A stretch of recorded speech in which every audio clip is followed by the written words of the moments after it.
Good day guys. I hope you are well. This is part 3 of the rise to power of former South African President, Jacob Zuma. In part 1 we discussed his early life as a child, from the day he was born to the day he was arrested at the age 21. In part 2 we discussed how he was arrested in Robben Island and to his release date. In part 3 we will be discussing how he ran away from the police and ended up in exile, how he was arrested in Swaziland. So let's start with the video. Before we go on with everything, don't forget to subscribe to our channel. The release, resumption of political activities and exile. On Zuma's release on December 29, 1973, he was taken to Pietermaritzburg police cells where he was detained for another 2 weeks before being taken to Nkandla, where he was eventually released. After his release, Phyllis Naidoo, an attorney in Durban who was herself later banned and forced into exile, found work for Zuma in a pet shop in Durban. However, behind the scenes, Zuma resumed his political activities. He was, for instance, instrumental in the re-establishment of ANC underground structures in Natal between 1974 and 1975,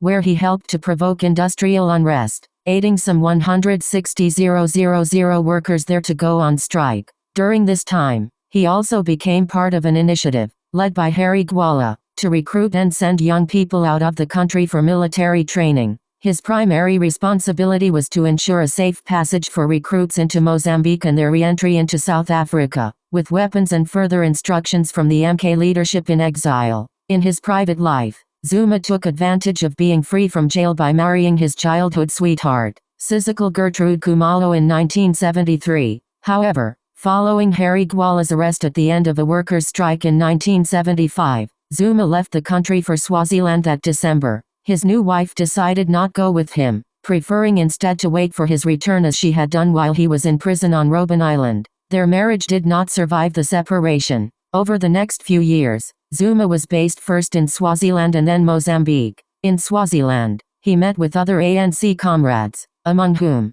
future President Thabo Mbeki, who allegedly first taught Zuma how to use a gun. Early in 1976, Zuma secretly entered South Africa to re-establish contact with activists in the Durban area. Then, in March 1976, along with Thabo Mbeki and Albert Dlamo, Zuma was arrested and held at the Matsafa prison in Swaziland but managed to avoid deportation. 2 other ANC members were, however, kidnapped from Swaziland and imprisoned in South Africa. After the intervention of Oliver Tambo, who sent Moses Mabhida and Thomas Nkobi to assist, Zuma, along with his comrades, was released in April 1976, and deported to Mozambique, where he first served as the official ANC deputy chief representative and later the chief representative. During this period, Zuma was involved in underground work with Thabo Mbeki and others, supporting ANC structures operating mainly inside South Africa. Zuma was deployed to work largely within the Natal machinery.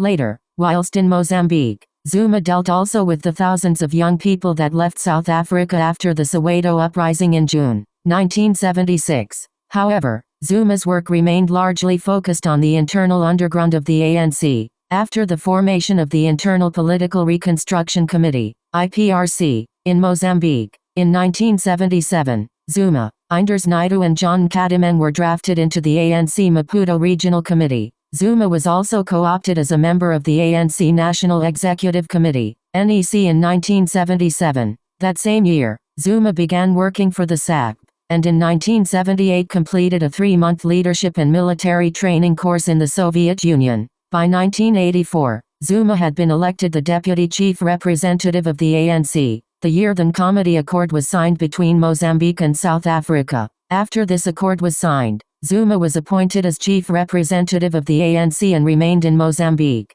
He was re-elected to the ANC's NEC at the Kadwa Conference in 1985. Zuma also served on the ANC's military and political committees after its formation in the mid-80s, and the intelligence department at the ANC head office in Lusaka, Zambia. By 1986, Zuma commanded the Mandla Judson Cuswayo, MJK, unit while he was still in Mozambique, headed by Yunus Sheikh Mandla, together with his brother Mo Sheikh Judson, and Jayendra Naidoo Cuswayo. The unit infiltrated the security police in Durban and were able to access information relating to informers that the security police used. Due to this, the South African government requested Mozambican authorities to expel 6 senior members of the ANC from Mozambique, including Jacob Zuma. In response, the ANC moved him to Lusaka, Zambia, where he was appointed the Chief of Intelligence Department. Along with Mbeki, Zuma formed part of the ANC President, Oliver Tambo's negotiation team,